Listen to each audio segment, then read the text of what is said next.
साइली रिया के पास आती है उसे बताने के लिए सच्चाई, लेकिन रिया साइली पे नाराज़ होती है।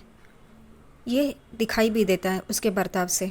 यहाँ पे साइली की आंखों में आंसू आ जाते हैं। तब रिया बोलती है कि आप रो क्यों रही हो वैनी? तो वो कहती है फिर मैं क्या करूँ, तुम मुझसे नाराज़ हो। तो वो कहती है नहीं वैनी, ऐसी बात नहीं है, लेकिन आपके हस्बैंड ने जो किया है वो। तभी साइली उसे कहती है कि मैं मानती हूँ कि सचिन ने गलती की है, लेकिन सबसे ज़्यादा गलती तुम्हारे पापा की है। उन्होंने क्या कहा ये तुम्हें पता भी है, और वो सारी सच्चाई क्या क्या हुआ है वो बता देती है, क्योंकि साइली रिया को ये भी बताती है कि उस फंक्शन में सचिन कोई प्रॉब्लम ना क्रिएट करे, इस वजह से सुबह से चुप था। उसके साथ क्या क्या हुआ, कोई उसके पैर पे पैर दे रहा है, कोई उसके पीठ पे मार रहा है, ये सारी बातें वो रिया को बताती है। फिर भी उसने कुछ नहीं कहा। और फिर वो कहती है कि तुम्हारे पापा जब मुझ पे इल्ज़ाम लगा रहे थे चोरी का, तब भी सचिन चुप था। तो ये रिया कहती है फिर उन्होंने मारा ही क्यों मेरे पापा को, इतना मारना क्यों था उन्हें, चुप नहीं रह सकते थे? तभी साइली कहती है उन्होंने हरकत ही ऐसी की, उन्होंने क्या कुछ नहीं कहा, मुझे चोर कहा। तुम्हें पता है ना, घर पे तुम्हारी चीज़ें यहाँ वहाँ फैली रहती है, कभी मैंने चोरी की है? तुम्हें क्या लगता है मैं चोर हूँ? तो यहाँ पे रिया चुप होती है। वो कहती है नहीं वैनी, ऐसी बात नहीं है। साइली रिया को कहती है तुम्हारे पापा ने मुझे चोर तो कहा, लेकिन मेरे घर वालों की भी इंसल्ट की। काका भी बहुत गुस्सा हुए थे, वो भी उन्हें बोल रहे थे, मेरी परवरिश पे उंगली उठाई, मेरे भाई को चोर कहा। मेरे भाई ने एक बार गलती की, लेकिन अब तक हम सब भुगत रहे, और उसकी बड़ी सज़ा हमारे बाबा गुजर गए। ये है, उसके बावजूद हम लोग ऐसा कुछ करेंगे ऐसा तुझे लगता है? इतना सब कुछ होने के बाद भी सचिन उन्हें समझा रहा था, बहुत ठंडा था, लेकिन फिर उन्होंने ऐसा कुछ कर दिया। तब सचिन को उन पे हाथ उठाना पड़ा। वो बहुत बेइज्जती कर रहे थे, और सचिन ये कैसे बर्दाश्त कर सकता था? यह चुप होती है, वो कुछ बोलती नहीं है। यहाँ पे सचिन और आकाश बात कर रहे होते हैं। आकाश गुस्सा होता है, पर सचिन उसे बात करता है और कहता है तू घर क्यों नहीं आ रहा है? तभी आकाश कहता है मैं कैसे आऊँ घर, और दादा तू यहाँ पे क्यों आया है? तभी सचिन कहता है मैं बात कर रहा हूँ ना, तो सीधे मुँह बात कर। यहाँ पे तुझे पता है, कल तेरा एक कुरियर आया था, बाबा तुझे पुकार रहे थे। बाबा और बाबा की बाइकों की क्या हालत है तुझे पता है क्या? कम से कम बाबा के बारे में तो सोच तू। पहले भाग के जाके शादी की थी, तभी भी बाबा नाराज़ थे, मैं भी नाराज़ था, लेकिन हम लोग ठंडे हो गए ना। तो तू ऐसा क्यों बर्ताव कर रहा है? तभी यहाँ पे आकाश का दोस्त आता है और कहता है कि आप घर से हो ना, तो इसको लेके जाओ, ये यहीं पे रह रहा है करके। और सचिन एकदम चौंक जाता है। सचिन कहता है क्या रेस्टोरेंट में रह रहा है? तो वो उसका दोस्त कहता है नहीं, वो सर्वेंट क्वार्टर्स में रहता है। और सचिन वो जगह देख के आता है। तो बाहर आने के बाद सचिन उसे कहता है कि ये मेरे जैसे टैक्सी ड्राइवर की रहने की जगह है, इतने सारे लोग एक ही कमरे में, तू ऐसी जगह पे क्यों रह रहा है? तुझे तो बाबा और बाबा की बाइकों ने तो बहुत अच्छी तरह से पाला है, इतने बड़े घर में रखा है, तू ऐसा सब क्यों कर रहा है? चल घर चल मेरे साथ। तभी आकाश कहता है नहीं तू जा, और मैं रिया को छोड़ के कैसे आऊँ? वो मेरी बाइको है, तू अपने बाइकों के लिए लड़ा ना, इतना सब कुछ झगड़ा किया ना, तुमने भी उसकी साइड ली थी ना।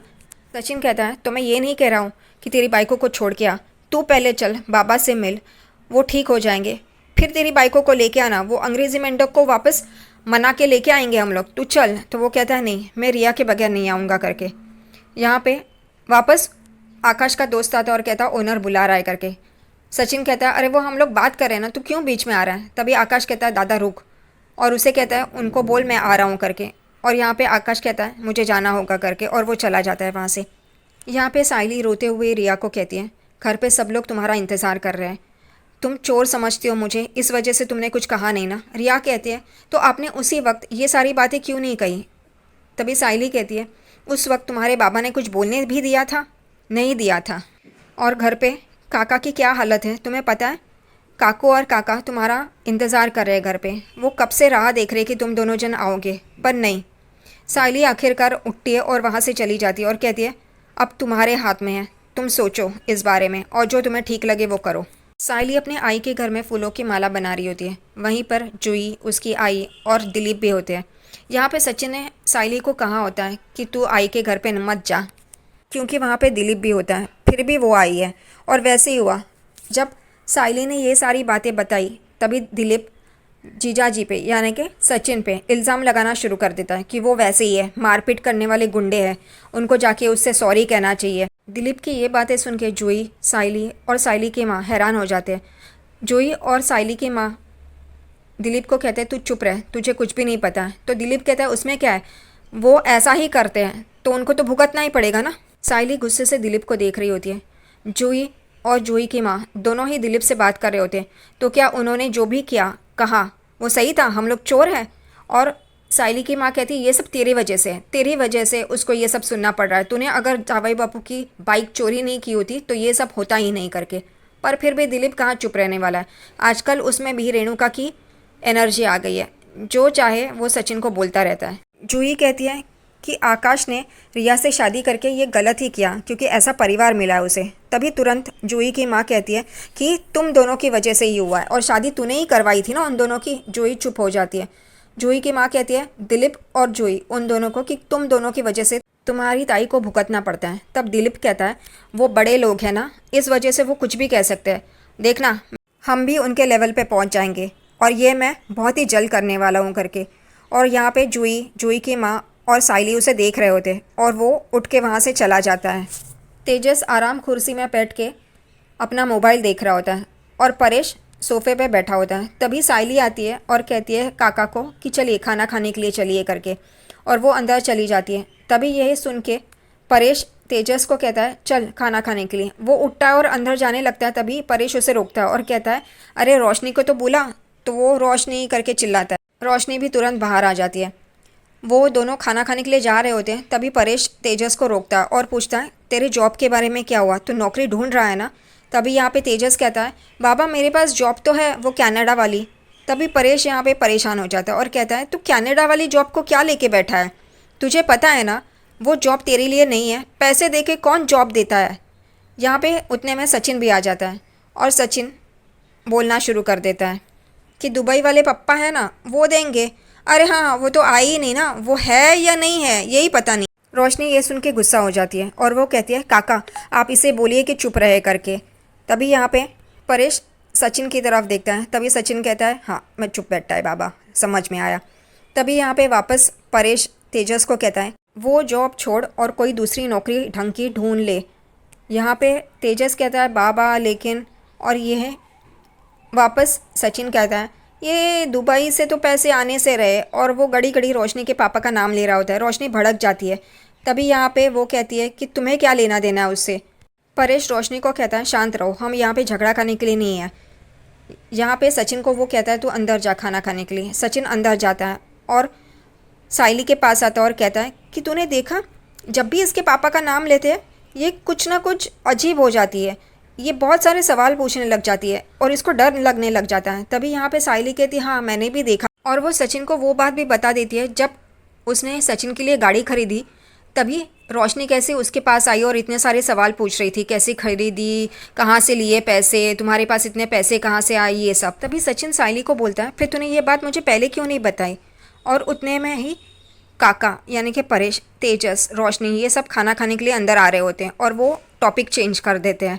यहाँ पे परेश कहता है साइली को कि रेणु कहाँ है। तभी साइली कहती है वो आकाश के कमरे में है। तभी यहाँ पे परेश उसे आवाज़ लगाता है, रेणुका आ जाती है और परेश कहता है चल खाना खाने के लिए आ जा। वो कहती है मुझे खाना नहीं खाना है। परेश कहता है तुझे भूख नहीं है? तो रेणुका कहती है मुझे भूख तो है लेकिन मुझे खाना नहीं है, बस बहुत हो।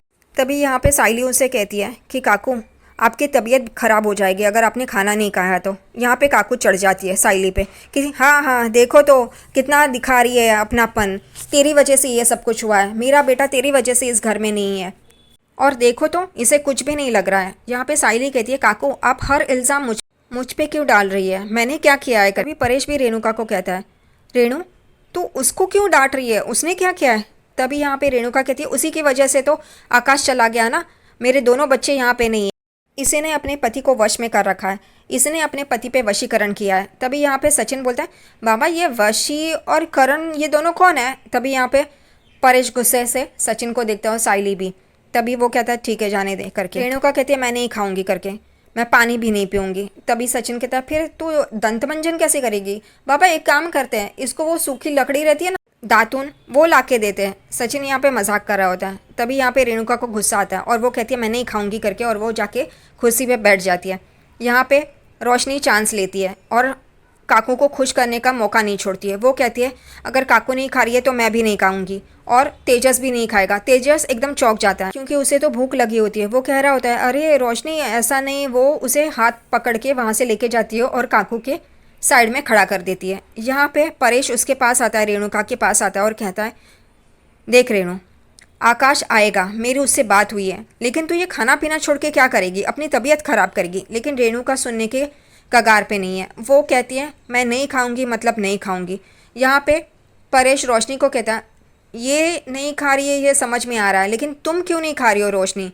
तभी रोशनी कहती है कि एक माँ अपने बेटे के लिए क्या महसूस करती है मुझे पता है, और वो अपने बेटे को, क्रिश को आंखों के सामने लाती है और बहुत सारी ऐसी बातें करती है जो सब लोग सुन के हैरान हो जाते हैं। तेजस रोशनी को कहता है रोशनी तुम ये सारी बातें कर रही हो, और उसकी आंखों में आंसू होती है। वो पूछती है और कहती है हाँ, एक माँ का दर्द मैं जान सकती हूँ करके। और यहाँ पे सचिन और साइली गौर से उसे देख रहे होते हैं। सचिन को तो डाउट आता ही है। यहाँ पे परेश कहता है ठीक है फिर मैं भी नहीं खाऊंगा करके, और वो भी सोफे पे आके बैठ जाता है। साइली उसके पास आती है और कहती है काका आप खाना खा लीजिए ना, आपको दवाई भी लेनी होती है। सचिन भी कहता है हाँ बाबा तू ऐसा मत कर, इसके बाद में मत आ, तुझे दवाई लेनी है, तेरी तबीयत ख़राब हो जाएगी। तभी परेश कहता है नहीं मैं नहीं खाऊंगा।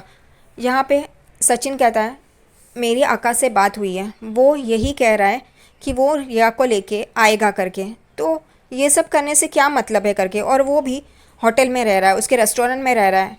ये सुन के रेणुका और भड़क जाती है और परेश को कहती है देखा मेरा बेटा कैसे कहाँ रह रहा है, और जिसको इस घर से बाहर निकालना था उसको तो तुमने बाहर निकालने नहीं दिया। और वो सचिन और साइली को देख रहे होते हैं। सचिन कहता है ठीक है मैं इसका हल ढूंढ के आता हूँ, क्योंकि साइली उसे कहती है कि हमें इसका कोई ना कोई हल ढूंढना पड़ेगा।